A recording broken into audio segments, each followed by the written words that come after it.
बाबूजी प्लीज शांत हो जाइए। मैं तो बोलता हूँ बहुत बड़ी मुसीबत आने से टली है। तू रहने दे रमेश, रहने दे तू। मैं जानना चाहता हूँ कि बात यहाँ तक पहुंची तो कैसे पहुंची। कौन सी ऐसी मुसीबत आ गई थी कि कीर्ति की शादी जल्दी कराने का फैसला लिया गया? देख, मैं सच जानना चाहता हूँ, सिर्फ सच जानना चाहता हूँ। मैं मानता हूँ कि रितेश के बारे में मेरी आंखों ने धोखा खाया, लेकिन एक गलती को दूसरी गलती छिपाना बेवकूफी है ना, और ये बेवकूफी हुई है। तू मोहन और रूपम को बुला, मैं उनसे पूछना चाहता हूं कि बेवकूफी उन्होंने की तो क्यों की और क्या जरूरत थी इस बेवकूफी की।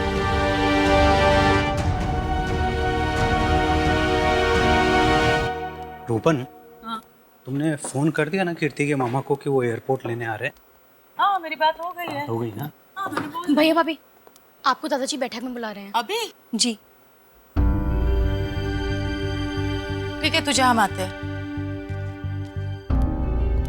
सुनो, बाबूजी जो भी बोले ना सुन लीजिएगा, सामने कुछ बोलिएगा नहीं, क्योंकि मैं नहीं चाहती कि बाबूजी को कीर्ति के बारे में कुछ भी पता चले। रूपन, तुम ना मुझे मत समझाया करो, मैं समझ जाऊंगा।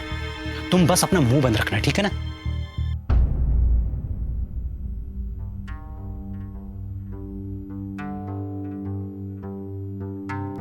ना तू सांची बोल। बात के रुकमा ने मना बताया कि तुम दोनों गई थी रितेश के घर खाना देने, ये सुना था। दादी, आप खामखा परेशान हो रही हैं। कुछ नहीं हुआ था। अच्छा, बाकी बच्चों की तरह थाने भी बात को छुपाना आ गया है? सच सच बता, क्या हुआ था? दादी वो अरे के वो बोल क्यों ना रही?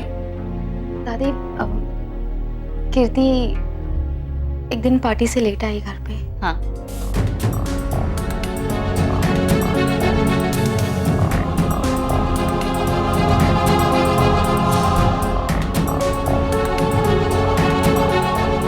रितेश ने इसी बात पे झूठ बोला और ये लोग घर वालों को ब्लैकमेल करने लगे। क्या?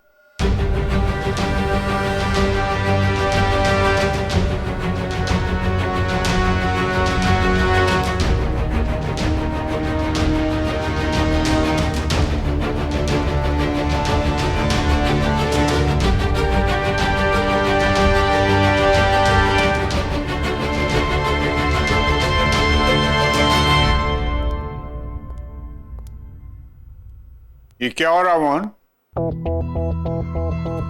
मुझे तुमसे ये उम्मीद बिल्कुल नहीं थी। इतना बड़ा मकरजाल तुम लोगों के नाक के नीचे बनाया जाता रहा और तुम्हें भरक करनी पड़ी। बोलो, मैंने कुछ पूछा है, जवाब दो। बाबूजी, वो हम लोग डर गए थे। वो लोग जो जो कहते गए हम करते चले गए। हमारी समझ में कुछ नहीं आ रहा था बाबूजी।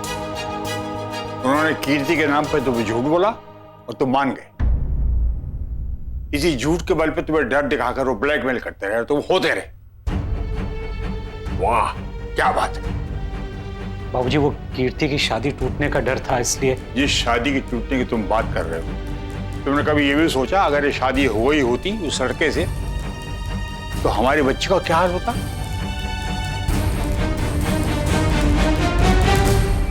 और एक बार भी तूने घर परिवार के लोगों से ये बात बताने की नहीं सोची। इस मामले में तुम्हारी गलती भी उतनी है जितनी किसी और की। शर्म आती है हमें सोचकर तुमने अपने परिवार वालों को इस काबिल भी नहीं समझा कि कुछ कह सको उससे।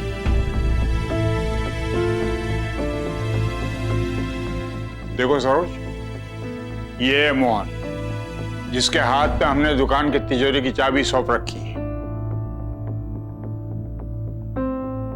एक बार भी तुमने ये नहीं सोचा कि वो लोग झूठ बोल सकते हैं?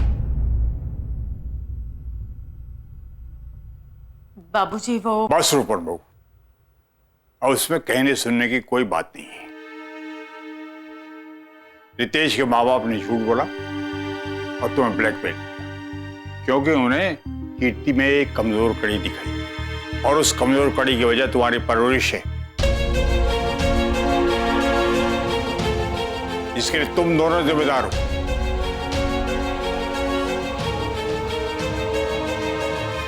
नहीं बाबूजी, ऐसी बात नहीं है। तो फिर क्यों तुम्हारे बच्चे तुमसे झूठ बोलते, तुमसे बातें छुपाते?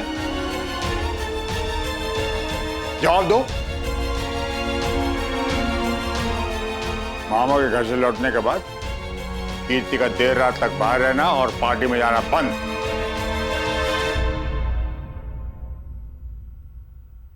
समझ गए? बाबूजी, बाबूजी ऐसा नहीं है कि गलतियां सिर्फ हमसे हुई है। इस घर में ऐसी बहुत सी बातें हैं जिसके बारे में आप नहीं जानते।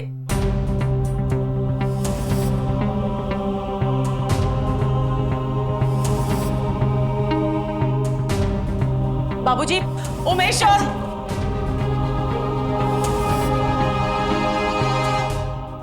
प्लीज उमेश भाई और अमनप्रीत के बारे में दादाजी से कुछ मत कहिएगा। क्यों नहीं कहूं मैं? बाबूजी को लगता है कि गलतियां सिर्फ हमसे हुई है। बाबूजी को और माँ जी को भी तो पता चलना चाहिए कि क्या हो रहा है। माँ जी को पता है, सिर्फ आपको, वीरेंद्र ताऊ जी और दादाजी को कुछ नहीं पता।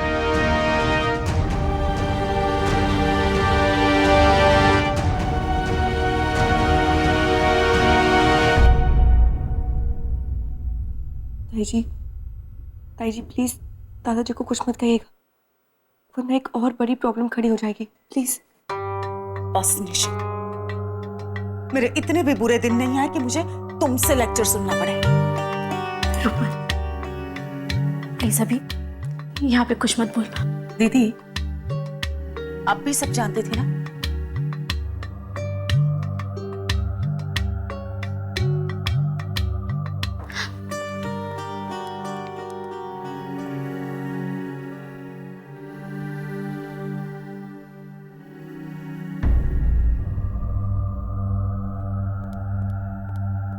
तो आप भी जानते थे उस लड़की के बारे में?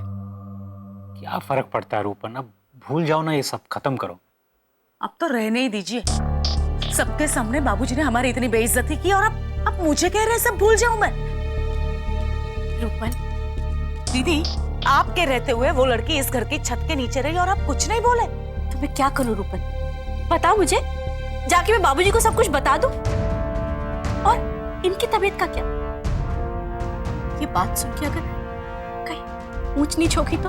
बस दीदी, इसी बात का फायदा उठा रही है वो ढाबे वाले की लड़की। वो जानती है कि इस घर में उसे कोई कुछ कहने वाला नहीं है।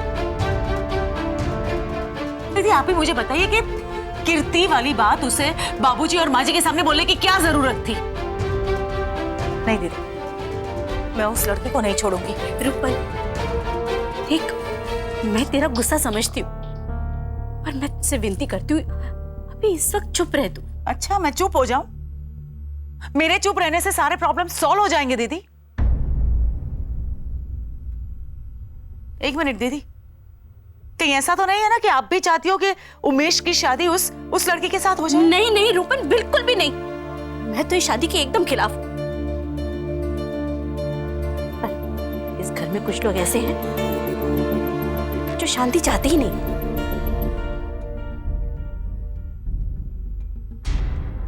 भाभी, हम वही कर रहे हैं जो उमेश के लिए सही है। बस रमेश, अब दूसरों के बच्चों की चिंता करना छोड़ दो तुम।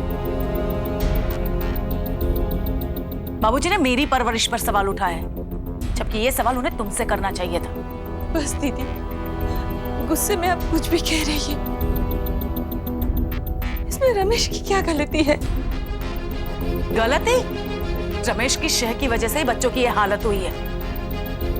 रमेश, तुम अपने बच्चों को तो कभी रोक नहीं पाए, बल्कि तुम्हारे और तुम्हारे बच्चों की वजह से हमारे बच्चे भी बिगड़ गए। फेवरेट चाचू बनने के लिए तुमने सबकी जिंदगी बर्बाद कर दी। दीदी प्लीज। क्या प्लीज? तो सबके सामने मान लो कि तुम उमेश और अमनप्रीत की शादी करवाना नहीं चाहते हो। बस ताई जी, अब आप मेरे मम्मी और पापा के बारे में आगे कुछ नहीं बोलेंगी। आप गुस्से में हैं, मैं समझ सकती हूँ। इसका मतलब ये नहीं कि इस घर में जो भी कुछ गलत हो रहा है वो मेरे पापा ने किया है।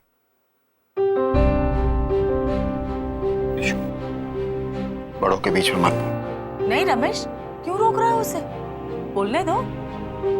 वैसे भी आजकल तो मौसम है रूपन को सुनाने का। भाभी आप प्लीज शांत हो जाइए। और निशु, तुझे बड़ों के बीच में बोलने की इजाजत नहीं है, समझी? फिर चाहे कोई कितना भी गलत क्यों ना। लो रमेश, और अच्छे बाप बनो और सिखाओ अपने बच्चों को अच्छी बातें। एक बात कहूं निशा, इस घर में सबसे ज्यादा शय अगर किसी को मिली हो ना तो वो तुम ही हो। तुम ही हो इस घर में सबसे बदतमीज और बिगड़ी हुई। अपन दिमाग खराब हो गया क्या तुम्हारा? हाँ, दिमाग खराब हो गया मेरा। जब कीर्ति को फैशन डिजाइनिंग का कोर्स करने के लिए बाहर जाना था तो उसे मना कर दिया गया था, और जब निशु के बाहर जाके काम करने की बारी आई तो उसे झट से परमिशन मिल गई। अब इसे बाहर शूटिंग सीखने के लिए भी जाना है। कल को ये बोलेगी कि उसे हवाई जहाज उड़ाना है, बाबूजी आंगन में हवाई जहाज लाके रख देंगे।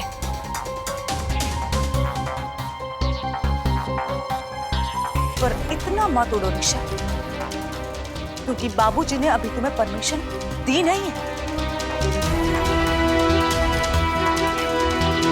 दादाजी मुझे शूटिंग के लिए परमिशन देंगे या नहीं देंगे, वो उनकी और मेरे बीच की आपस की बात है। इस बारे में मैं आपसे कोई बहस नहीं करना चाहती। मेरी सिचुएशन के बारे में आपका नजरिया अलग है और मैं उसकी इज्जत करती हूँ, लेकिन हाँ, इसका मतलब ये नहीं है कि मैं गलत हूँ। निशु, रूपन दीदी से माफी मांग और यहाँ से जा। क्यों बोलूं मैं सॉरी? जब मैं कुछ गलत बोल ही नहीं रही हूँ तो मैं सॉरी नहीं बोलूंगी।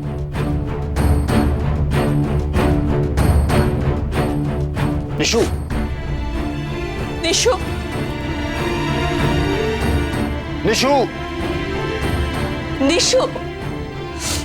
रमेश, मुझे लगता है कि हमें निशु को समझाना चाहिए। कम से कम आज तो बाबूजी से बात ना करें। पता नहीं बाबूजी किस मूड में होंगे। अगर मना कर दिया तो? क्यों मना करेंगे? जो बात हुई वो अलग है और निशु की बात अलग है। निशु कोई गलत काम थोड़ी कर रही है। कुछ नहीं होगा, तुम टेंशन मत लो। चलो।